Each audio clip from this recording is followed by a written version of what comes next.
tem gente dizendo: Senhor, me ajuda a aceitar algumas coisas, Senhor, me ajuda a me encaixar nisso.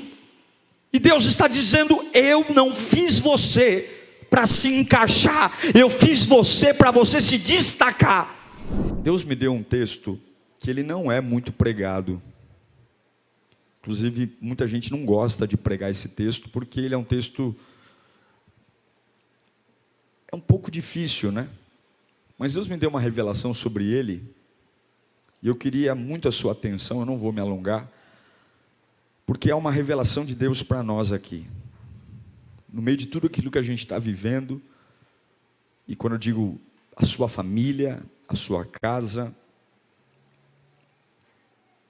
há uma instrução de Deus para você não se encaixar. Algumas pessoas estão tentando se amoldar a algumas coisas, e você não pode. Deus está te convocando hoje, ao invés de você se encaixar, você vai se destacar. Amém? Abra sua Bíblia em Gênesis capítulo 6, do 1 ao 9. Gênesis 6, do 1 ao 9.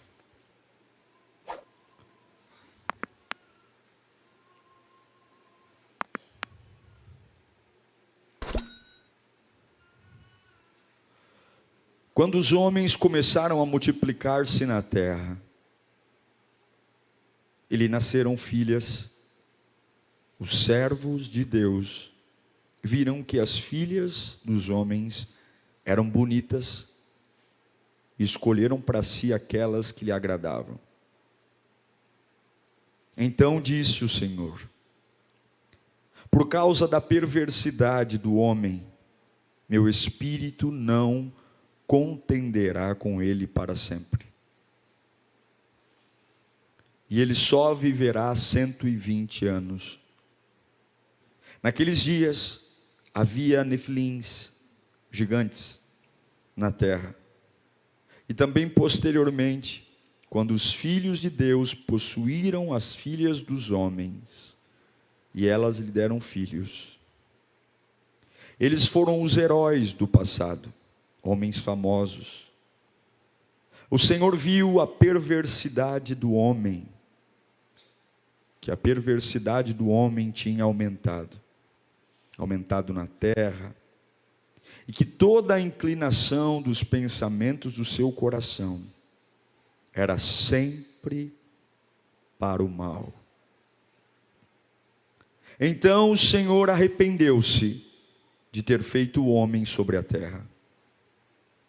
Repare no que o texto vai dizer agora. E isso cortou-lhe o coração. Disse o Senhor: farei desaparecer da face da terra o homem que criei, os homens e também os animais grandes, os animais pequenos e as aves do céu. Deus está extremamente desapontado. Arrependo-me de havê-los feito.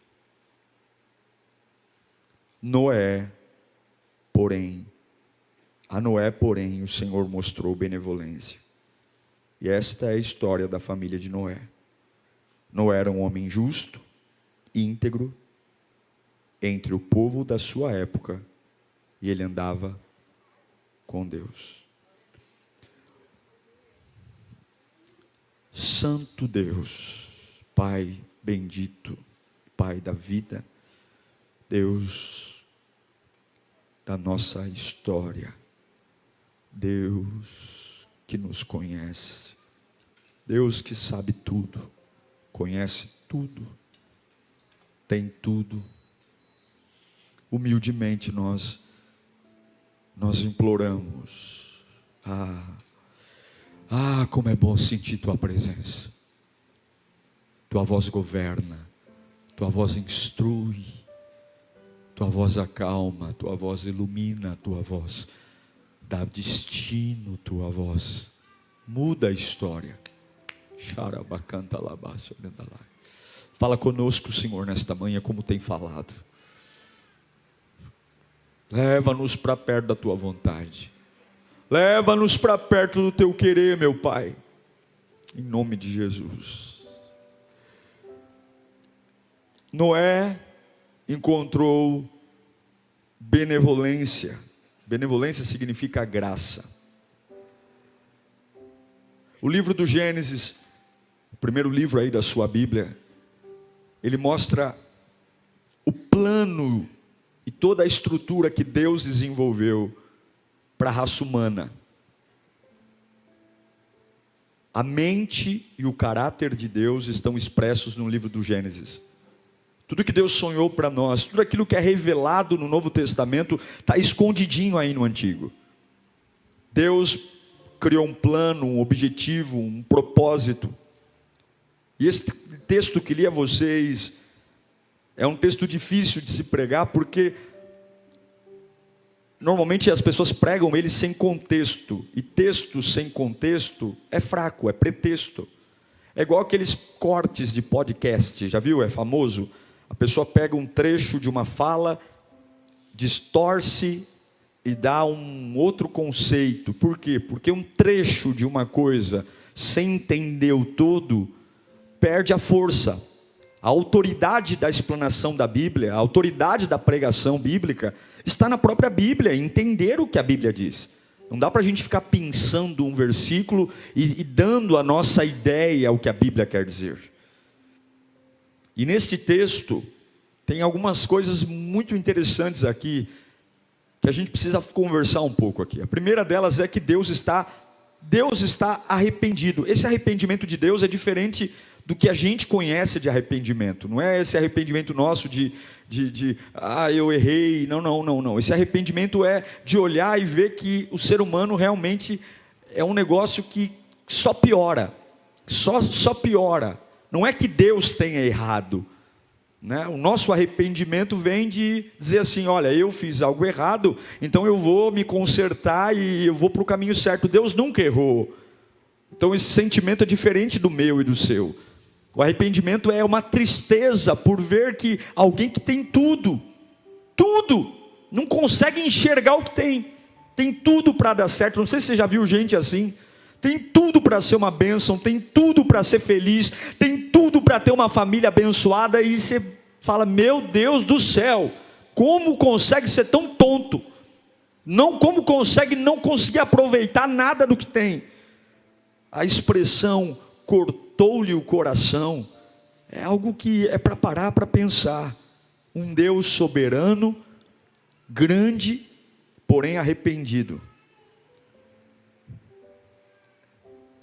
Agora a gente precisa entender o porquê que Deus está arrependido. Porque a decisão de Deus é uma decisão muito séria. Deus decidiu praticar um genocídio. Deus decidiu exterminar a raça humana. A decisão de Deus é: eu vou matar todo mundo. Eu não quero mais ver esse troço chamado raça humana na minha frente. Você consegue ter noção do que foi o dilúvio? Você consegue ter noção? Milhares de pessoas gritando, se afogando, bebês, velhos, jovens, famílias inteiras, do mundo inteiro, sendo exterminadas, e apenas 8 almas, 8 pessoas sobreviveram. Foi um genocídio, foi um massacre. O dilúvio foi um massacre. Milhares de pessoas foram mortas. Imagine a cena: milhares de corpos espalhados. Deus se preparou para aniquilar a humanidade. E a gente precisa parar para pensar, porque o medo e a fé caminham lado a lado. Não há ninguém aqui nesse culto que não tenha medo de alguma coisa. Por mais cara de bravo que você tenha, por mais valentão que você seja, por mais, alguém que não demonstra muito sua vulnerabilidade interna, mas não há ninguém aqui que não tenha medo. Todos nós aqui temos medo. E a fé e o medo caminham lado a lado. E a fé e o medo trabalham quase que juntos. E se você pode ter fé e medo e te empurrar para algo bom, e ter fé e medo e destruir a sua vida. E nessa relação de medo e fé, a gente sempre tem um dilema, o dilema de se encaixar em algo. A pressão que existe para eu me encaixar. Para eu me encaixar numa família, para eu me encaixar numa profissão, para eu me encaixar no mercado. Há uma pressão para que eu caiba em alguma coisa. Há uma pressão para eu me encaixar. E eu sei que tem muita gente aqui se desdobrando, se esforçando para se encaixar em lugares que estão exigindo para você. Olha o perfil da empresa, olha o perfil da família, olha o perfil da igreja, olha o perfil. Existem uma série de moldes aí fora que buscam fazer você se encaixar, para que no senso geral você seja aprovado, para você caber em lugares. Agora, preste atenção. Se Noé tivesse se encaixado, Noé tinha morrido afogado. Se Noé tivesse se encaixado, ele seria mais um dos corpos que estariam boiando no dia do dilúvio. Noé foi salvo porque ele não se encaixou. Noé foi salvo porque ele não fez igual a todo mundo. Noé foi salvo porque ele andou diferente da maioria. Porque ele se destacou ao invés de se encaixar. Se ele acompanhasse a cultura, se ele acompanhasse a moda, se ele acompanhasse a turma, se ele acompanhasse a galera, se ele acompanhasse o que todo mundo faz, porque todo mundo é assim, porque todo mundo faz isso, porque é normal. Agora é a onda do normal. É normal, é o que todo mundo faz, é o que toda a família vive. É normal tomar esse medicamento, é normal separar, é normal, nos dias de hoje é normal um filho responder assim para a mãe, é a fase, é normal, um pai ter medo do filho, porque hoje está cheio de família que os pais têm medo dos filhos, é normal tomar uns tapas de vez em quando do marido, é normal, é a vida, é a nova sociedade, é normal o filho sair de casa não sendo emancipado e dormir fora e ninguém saber nada. É normal namorar e a gente deixar um quarto reservado para o filho dormir com a namorada dentro de casa. É normal, é o que todo mundo faz, é a nova onda, é a nova sociedade. Se Noé fosse normal, ele teria se afogado. E eu quero te desafiar nessa palavra a ter coragem. Em nome de Jesus, eu quero te desafiar nessa manhã a ter coragem. Você que está me assistindo online, eu quero te desafiar a ter tanta coragem, para parar de fazer cara de sonso, parar de fazer cara de paisagem, e dizer: eu não vou ser como todo mundo, eu não vou admitir o que todo mundo admite. E Deus falou para mim ontem, tem gente dizendo: Senhor, me ajuda a aceitar algumas coisas, Senhor, me ajuda a me encaixar nisso. E Deus está dizendo: eu não fiz você para se encaixar, eu fiz você para você se destacar. Eu não fiz você para você se encaixar. Há uma singularidade em você. Você pode ter um irmão gêmeo, o gêmeo não parece com você, sua voz é só sua, podem usar o mesmo sapato que você, pode usar o mesmo cachecol, a mesma blusa, pode fazer o mesmo corte de cabelo, podem tentar te imitar, mas ninguém será você, ninguém nunca será você. Olha para o seu irmão e fala: ninguém nunca vai ser você.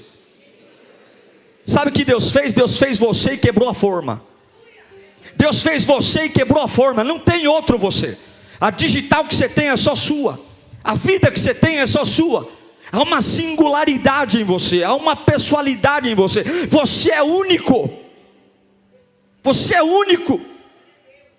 E um Deus que fez você único, fez você para você se destacar e não para você se encaixar. Se Deus te fez único, se Deus pôs características exclusivas, não é para você ser como todo mundo, é para você ser você, é para você viver o plano que Ele tem para você. Jesus nunca se encaixou em nada, nunca. Jesus nunca se encaixou em nada. Jesus fazia o seu próprio curso, Ele ia para onde tinha que ir, Ele pregava o que tinha que pregar, Ele se destacou. E você tem que se destacar, você não pode se encaixar, você não pode.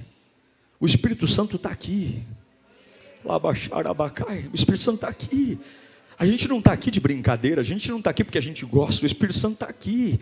Há coisas para fazer na sua vida, há poder para ser liberado sobre você, há uma unção para quebrar jugo, há um jeito. Você tem que entender que tem coisas que não vão vir de livros, tem coisas que vão vir do céu, porque tem coisas que você vai viver que ninguém viveu, tem experiências que você vai ter que ninguém teve, tem livros que só você vai escrever, porque serão experiências só suas, escolhas só suas. Tem uma coisa que é só sua e há uma pressão para você se encaixar, há uma pressão, e Deus manda eu te dizer, não importa a pressão que está sendo feita sobre a sua vida, a pressão da cultura, a pressão da tua família, a pressão dos teus amigos, você tem que ter coragem para viver o que acredita. Você tem que ter coragem para viver o que acredita. Eu pergunto, você tem coragem para viver o que acredita? Você tem coragem para comunicar para todo mundo o que você acredita? Você crê que Deus é real? Você crê que Deus pode tudo? Você crê? Você tem coragem para viver o que acredita? Você crê que Deus é o Deus do impossível? Você crê que Ele cura todas as doenças? Você crê que Ele abre toda a porta? Você crê que Ele cuida de todos os problemas? Você crê que Ele não pisca, Ele não dorme, Ele não cochila? Você tem coragem para viver o que acredita? Eu quero perguntar para você, você tem coragem para viver aquilo que acredita? Para acordar amanhã, para ir trabalhar, sentar o bumbum na cadeira e comunicar para todo mundo que você vai viver nessa segunda-feira o que você acredita? Não é o que o jornal diz, não é o que a televisão anuncia, não é o que o telefone manda, não é o que o WhatsApp anuncia. Eu vou viver o que eu acredito. Eu vou viver o que eu acredito. Eu acredito no impossível, eu acredito no sobrenatural, eu acredito numa voz que manda eu construir um barco num lugar que nunca choveu e não tem nem mar nem oceano perto, mas eu vou viver o que eu acredito. Eu não vou viver o que eu ouço dos homens, eu vou viver o que eu acredito. Agora, pense comigo, qual é o contexto? Eu preciso correr aqui por causa do tempo. Antes da queda do homem, antes de Adão e Eva comerem o fruto, é o que nós chamamos de fase da inocência. Havia tanta inocência, que Adão e Eva andavam pelados, e estava tudo bem. Imagine você aí no mercado pelado hoje. Hã? Imagine ter um peladão na rua andando aí hoje. Era assim, Adão acordava, e Eva olhava, tudo bom, marido? E os dois peladão, vamos trabalhar. E quando eles comeram um fruto, a primeira coisa que eles tiveram foi vergonha. Vergonha porque estavam nus. O pecado trouxe o fim da fase da inocência para o início da fase da consciência. A fase da consciência. Na época de Noé, não tinha Bíblia, não tinha igreja, não tinha pregação, não tinha pastor, não tinha lei. A única coisa que governava o homem era a sua própria consciência. Não tinha nada. Não tinha nada. Só tinha a consciência. O homem vivia de acordo com a sua consciência. Ele fazia o que ele achava que tinha que fazer. Ele vivia a sua vida ao seu modo. É a fase, eu faço o que passa pela minha cabeça. E Deus percebeu o quão terrível a gente pode ser quando a gente vive pela nossa consciência. Deus percebeu o quão fundo do poço a gente chega quando a gente vive de acordo com a nossa própria cabeça. Foi algo tão perverso, tão perverso, tão perverso, Eu quero que o meu pai me corrija. Eu quero que o meu pai me discipline. Eu quero que o meu pai me bata se for preciso. Mas eu jamais gostaria de ouvir do meu pai algo assim: eu me arrependo de você ter nascido. Eu me arrependo de ter feito você. Não, pai, me bata. Foi o que Deus disse. Deus disse: eu me arrependo de ter vocês como filhos. Eu me arrependo de vocês terem nascido. Porque eu criei vocês para serem a minha imagem e semelhança. E olha o que vocês se tornaram.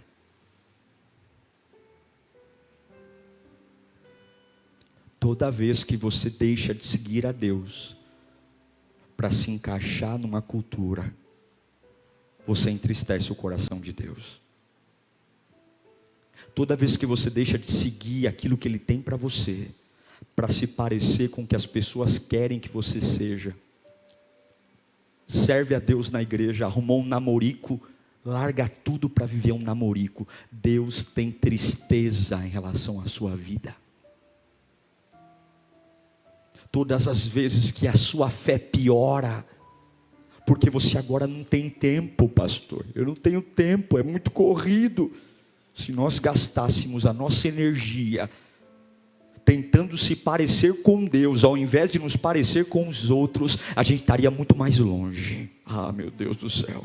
Se nós gastássemos a nossa energia para nos parecer com Deus, ao invés de nos encaixar em certas amizades, em certos convívios, a gente estaria muito mais longe.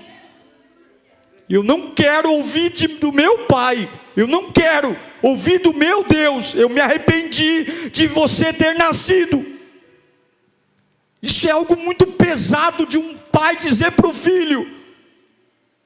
É algo muito triste. Eu me sinto mal por ter feito vocês.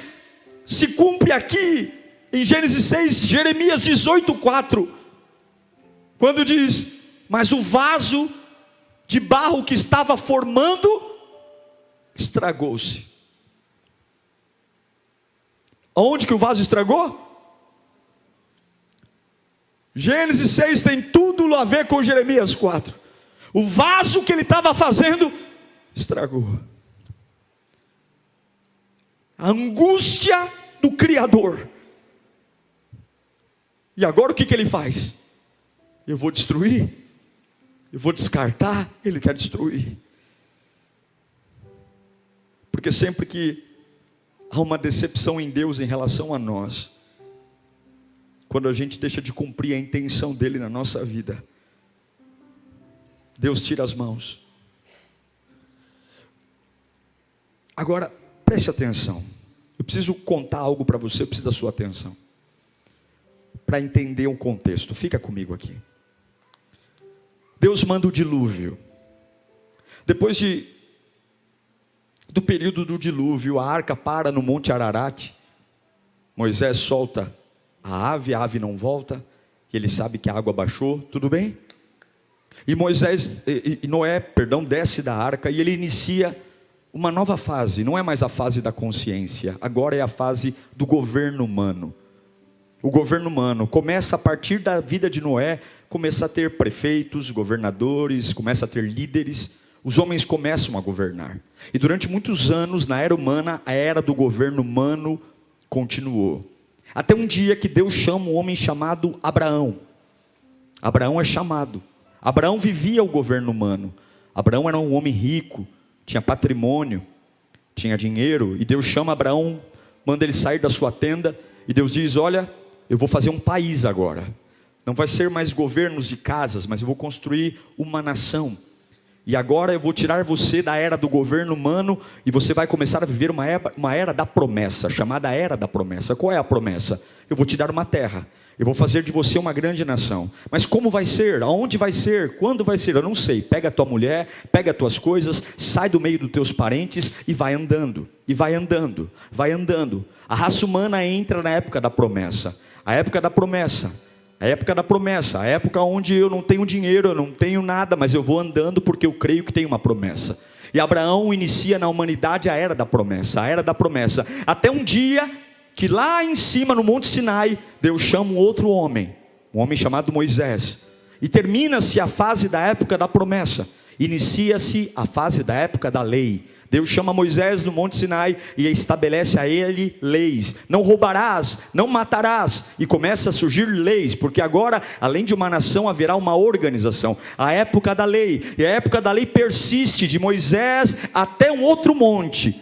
O Monte Caveira, o Monte Gólgota, onde Jesus Cristo sobe carregando uma cruz, dá o último suspiro, agoniza e grita: está consumado! E a partir daquele grito de Jesus, acaba-se a época da lei, porque Jesus cumpre a lei, e inicia-se a época da graça.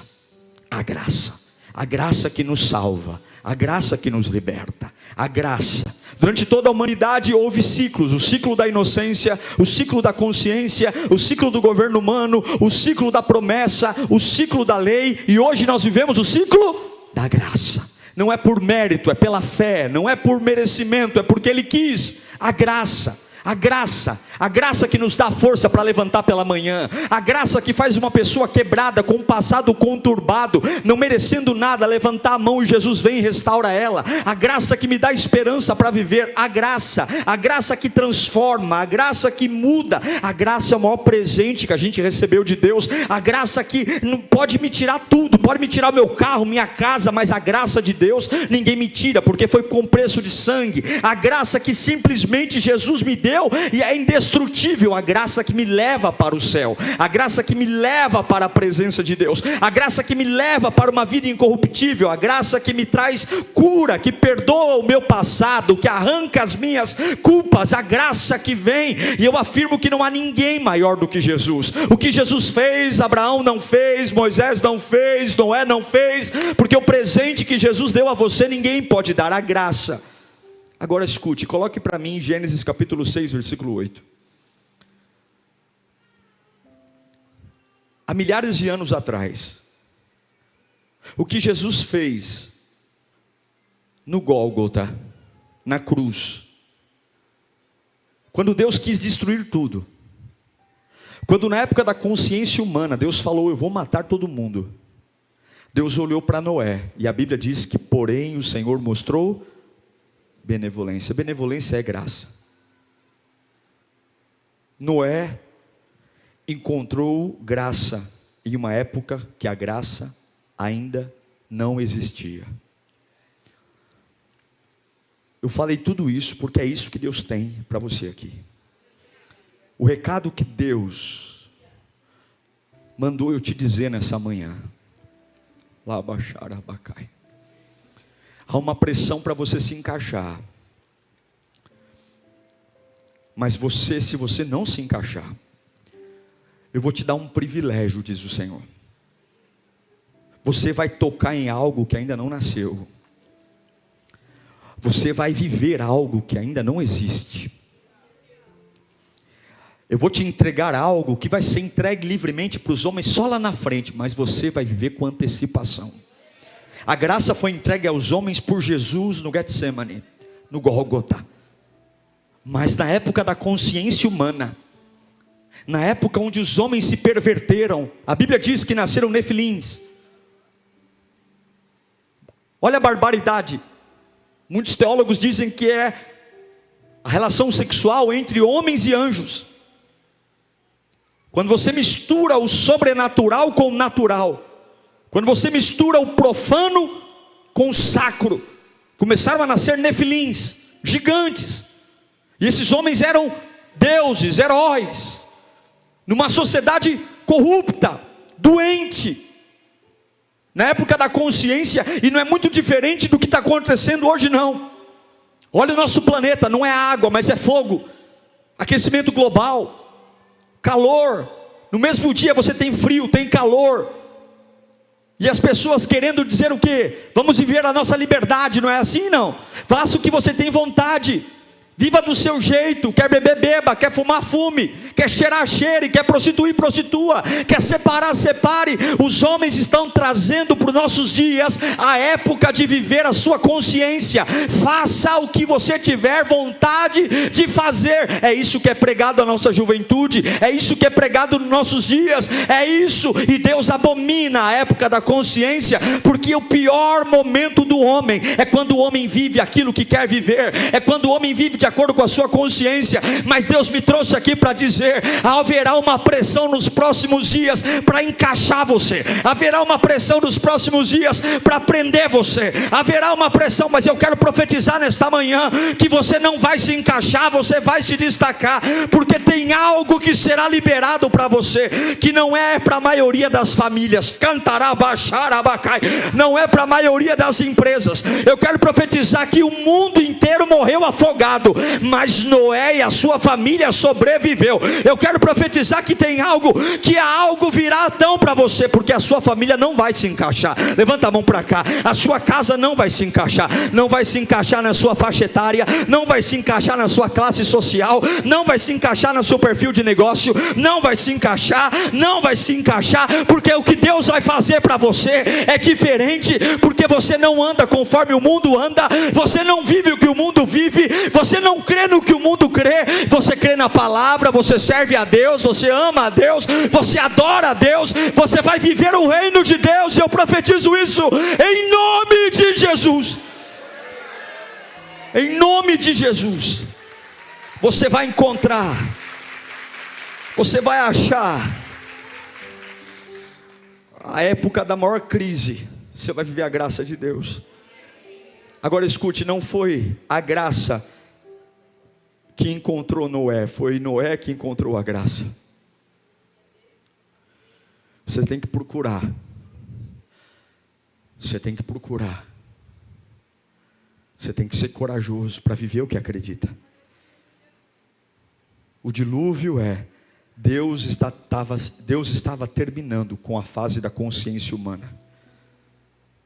A gente não deveria viver a democracia, a gente deveria viver a teocracia, porque a pior coisa é a vontade do povo. Democracia é vontade do povo, teocracia é vontade de Deus. A gente deveria orar para fazer as coisas. Eu não sei se você está percebendo, mas os nossos dias representam Gênesis capítulo 6. As coisas que estão acontecendo nos nossos dias são coisas terríveis. Cada dia que passa as pessoas estão mais se afastando de Deus. O temor, o respeito, a reverência. Não é mais as pessoas se adequando à vontade de Deus, mas é as pessoas fazendo a igreja de mercado e procurando aquela que mais lhe agrada, aquela que menos lhe cobra, porque a gente não quer ser cobrado, a gente quer servir a Deus de acordo com a nossa consciência, a gente quer servir a Deus de acordo com a nossa opinião, porque afinal de contas eu quero ser feliz, afinal de contas eu quero liberdade. Ninguém é dono do meu nariz a não ser eu mesmo. A pior fase do homem é a fase da consciência. É quando a gente diz: eu não vou me reprimir. Lembra? Não se reprima. Não se reprima. Os mais antigos lembraram aí, né? Não se reprima. Seja tudo o que você quer ser. Esse era o problema. Noé não se reprimiu. Noé fez tudo o que Deus tinha mandado fazer. Eu quero encerrar lendo para você Jeremias 17:9. O coração é mais enganoso que o quê? Que qualquer outra coisa. E a sua doença é incurável. E quem é capaz de compreendê-lo? Escute. Por que houve o dilúvio? Por que houve o dilúvio? Porque as pessoas eram imorais. Porque eram desonestas, porque eram corruptas, porque se prostituíam, porque eram governantes de si mesmos, porque faziam suas próprias vontades. Aberrações começaram a nascer, nefilins, mutantes, mutações. gigantes. É por isso que você não pode se encaixar. É por isso que você não pode deixar ser moldado pelo que está acontecendo. Quando o Titanic afundou, escute, aqui eu encerro. Quando o Titanic afundou, muitas pessoas conseguiram sair do barco antes do barco afundar, mas ainda assim morreram, porque o bote estava perto demais do navio. E quando o navio afundou, houve uma pressão, que tudo que estava próximo foi drenado para as profundezas. Conseguiram sair do navio, mas ainda assim morreram, porque estavam perto demais do que não deviam. Deveriam ter remado para longe, deveriam estar longe, mas não. Estou salvo, mas perto. Você tem que estar longe. Você não pode se encaixar. Tem lugares que não te cabem mais, tem amizades que não te cabem mais, tem lugares que você não pode mais frequentar, tem conversas que você não pode mais ter, porque não adianta estar fora do navio e estar perto dele. A hora que ele afundar, ele drena você para baixo. E eu quero dizer que você que está me ouvindo aí, quando Deus manda o dilúvio, não adianta ter diploma na parede. Quando Deus manda o dilúvio, não adianta dizer que tem dinheiro na conta, não adianta dizer que tem anéis de doutor. Quando Deus manda o dilúvio, eu quero que você entenda, você que está online aí me assistindo, quando Deus decide mandar um dilúvio por homens que vivem a sua própria consciência, nada pode nos tirar das mãos de Deus. Não seja tolo. Quando Deus envia o dilúvio, só os que estão na arca sobrevivem. Mas eu tenho uma boa notícia. A boa notícia é que não é tarde demais. A boa notícia é que a arca está aberta.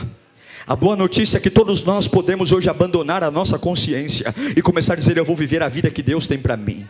A boa notícia é que a partir de hoje eu posso rasgar com a minha vontade, eu posso rasgar com as minhas ideias e começar a mergulhar na palavra de Deus e dizer: eu vou viver o que Deus tem para mim, doa a quem doer. A boa notícia é que o dilúvio ainda não chegou. A boa notícia é que a trombeta ainda não tocou. A boa notícia é que ainda há uma chance para mim e para você não morrermos afogados gritando pelos mares da vida. A boa notícia é que se eu me humilhar, me ajoelhar e entregar minha vida para Cristo e parar de ser presunçoso, arrogante, parar de dizer: eu vou viver a vida do meu jeito, ninguém tem nada a ver comigo, se eu santificar a minha vida, se eu honrar o meu Deus, a boa notícia é que eu serei salvo. Sabe por que você não está gritando desesperado aqui nesta manhã? Sabe por que você não está enlouquecendo aqui nesta manhã? Porque você está na arca, porque você está na presença de Deus, porque você está salvo.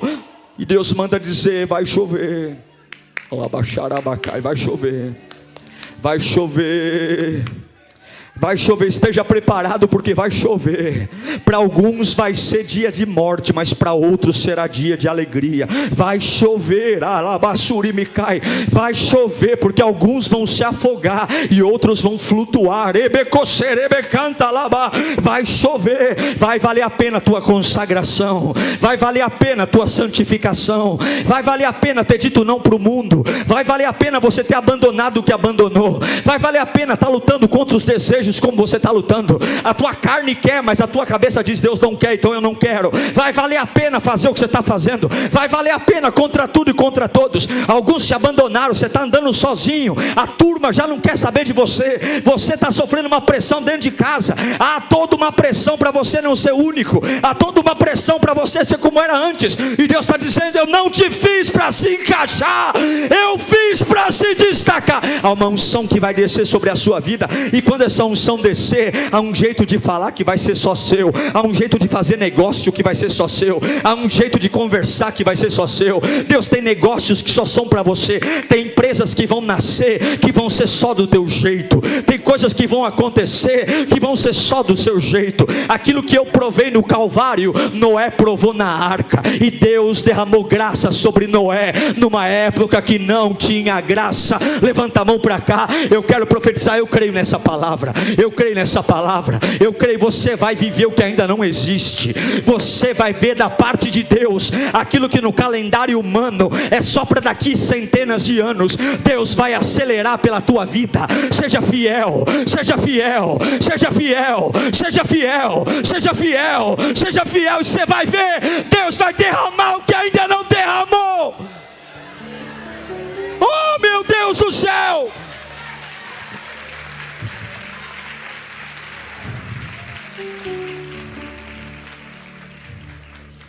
Deus me mostra pessoas aqui dando aula. Deus me mostra pessoas aqui se tornando especialistas. Oh, meu irmão, de seguidor você vai começar a ser seguido. O mundo todo sendo morto, e Deus falou: não é para você, é graça. Para você é graça. Todo mundo falindo, para você é prosperidade. Os filhos de todo mundo nas drogas, os teus filhos serão príncipes nessa geração. Deus não é trouxa, Deus é justo. Se você for fiel, a justiça de Deus vai chegar sobre a sua vida.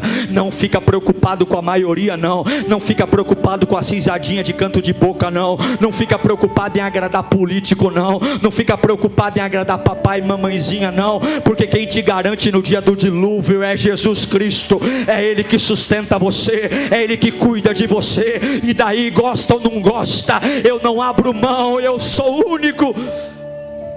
Há um jeito de adorar que é só seu. Há um jeito de crer que é só seu. Há um jeito de levantar da cama que é só seu. Há um jeito de trabalhar que é só seu. Quantas coisas você anulou para ser como os outros? Quantas vozes você calou para não desagradar os outros?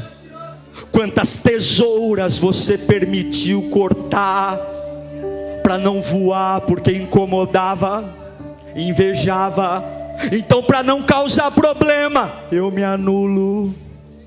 Então, para não chamar atenção, eu me anulo. Mas não tem jeito, José. Jacó te ama. Você tem uma capa diferente dos seus irmãos. Não tem jeito. O que Deus tem para você, não tem jeito. Vão te invejar mesmo. O que Deus tem para você, não tem jeito. Vão falar mal de você, mas eu fiz você preparado para tudo isso. José, vai ter cisterna, vai ter traição. Por quê? Porque você é o queridinho do papai. Você é o queridinho do papai. E Deus está mandando eu dizer: está na hora de você parar de se conter. Está na hora de você parar de se anular. Está na hora de você fazer o que eu estou mandando você fazer. E pouco importa do que vão pensar. O teu destino está na minha mão. Na minha mão. Fui eu que te fiz. Fui eu que te sondo. Fui eu, para de se encaixar. Tem lugares que não te cabem mais. Tem lugares que não te cabem mais. É por isso que machuca, é por isso que fere.